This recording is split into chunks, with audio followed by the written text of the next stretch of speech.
that you're downright offensive. Is it my bad breath?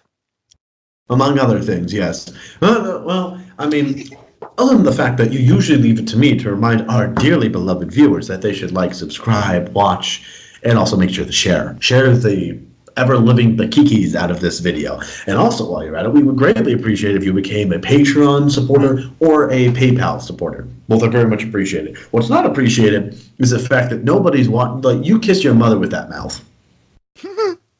I know she's been dead for many years, but that's disgusting. What's disgusting? Both you kissing your dead mother and also you using your mouth to speak. You're an offensive guy. My dead mother? Why? You're an offensive guy. Why on earth are you so offensive all the time? With your as you know, hardline innuendos, your straight shooting, sexual, references. All right. Let me start. As you well know, Alex, I always start from my arguments. Always proceed from a statement of principle, and then I put together my premises based upon the principle. What is my principle? My first principle is this: life is not a rehearsal for some afterlife. I don't believe in an afterlife. Maybe you do, but I don't believe in an afterlife. This is it. Okay? This is not a rehearsal. When I did a John Kennedy show, the most important quote from John Kennedy was the last words I spoke in my one-man John Kennedy show. With a good conscience, our only sure reward, with history, the final judge of our deeds, let us go forth to lead the land we love, asking his blessing and his help, but knowing that here on earth, God's work must truly be our own. Okay? That's principle number one. Okay? I don't invoke God to help me out. I'm sure that if there is a God, I don't know what this has to do with offensiveness. Okay.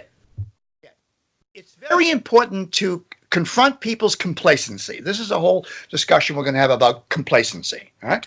Complacency is when a person wants an easy life, when they want a government job that gives them an early retirement with $175,000 a year and full medical for all of their little brats and their wives and their concubines at taxpayer expense. All right? Comfortable people, nice people. People just want to be nice. They want to be left alone. Well, I'm sorry. That doesn't go into the existential narrative that we are facing critical times existentially in a cultural war situation right now. I didn't choose to be born in this century. Had I been born in the 15th century, I would probably be on a horseback with a sword, at death to the French, confusion. I'd probably be there. But I believe that the second principle is that in order to stimulate people, you have to poke their sacred cows. You have to kick their sacred cows. And to do that, you must be an offensive person. You have to offend people. That's the value of offending people. You get them to think. Anger is a great incubator of thought and criticism, especially of the self. So you see your offensiveness as an act of kindness. Oh, charity.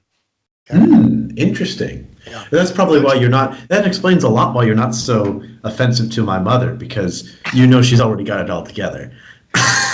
No, I don't bother to offend people that have already got it together. I only offend lazy people. Ah, interesting. Yeah. Now, that as you probably know, that doesn't exactly win you many supporters or lovers. I don't win it supporters. I'm not this is not a popularity contest. I could give a shit less who the hell likes me. I don't care.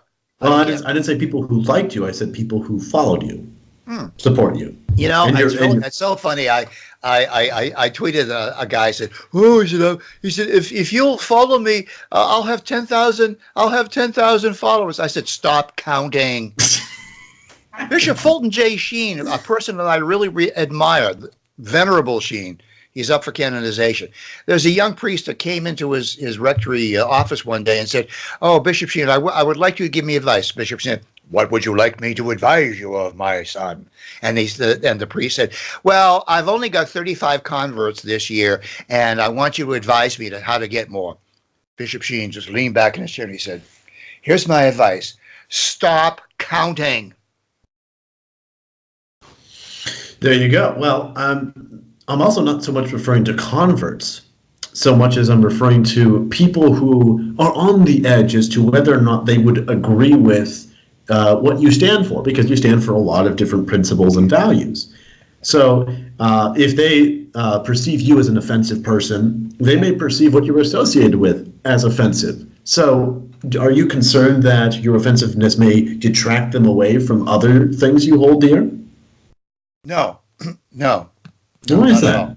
No. Well, because if I'm successful in being probative and discursive and Socratic and satirical, and if I'm clever with my pillory and parodies and my vituperations, if I'm good at what I'm doing, I will actually cause people to think about their own thoughts. That's all I want to do, is to push them Ah, back so so on their so so you're not so much trying to be offensive, rather you're trying to be purposeful in your right, offense. right, That's all the world of the difference. right.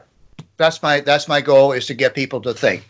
When I was teaching for 51 years in philosophy, I had the most success when I was provocative. People would come to me after they had left my classroom, after they had left college, and they would say to me, "Thank you very much for kicking me in the intellectual ass." Well, I mean, that's one way to go about it. Do you prefer? Well, obviously you prefer your methods over anyone else's, but do I you don't see? advise this for you or anybody else. No, Yeah, that's what I was gonna say. no, Do no. you see value in other approaches? I do. Everybody has to perform in life according to their talents and ability. I'm an Irish Catholic from Boston, right? I'm a scrapper. I'm a natural born scrapper, right? If I didn't win the football game, I won the fight afterwards. All right? That's what we did in Boston. That's how you grow up in Boston, right? In the streets, right? So I don't recommend I don't want, the world filled with Mark McIntyres. That would be a horrible world. It would be a nightmare world. Nightmare. For you, Every because then you have to compete with yourself. Right. I proceed with the certainty of a sleepwalker. So whether or not that's offensive or not.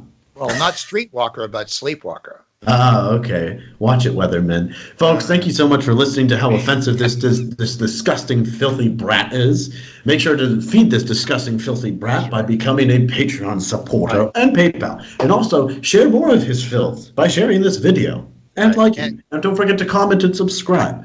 If you Right. do your best to get this Right. video banned with your comments, your That's filthy, right. And filthy get comments. off your ass and start re-examine your assumptions, okay?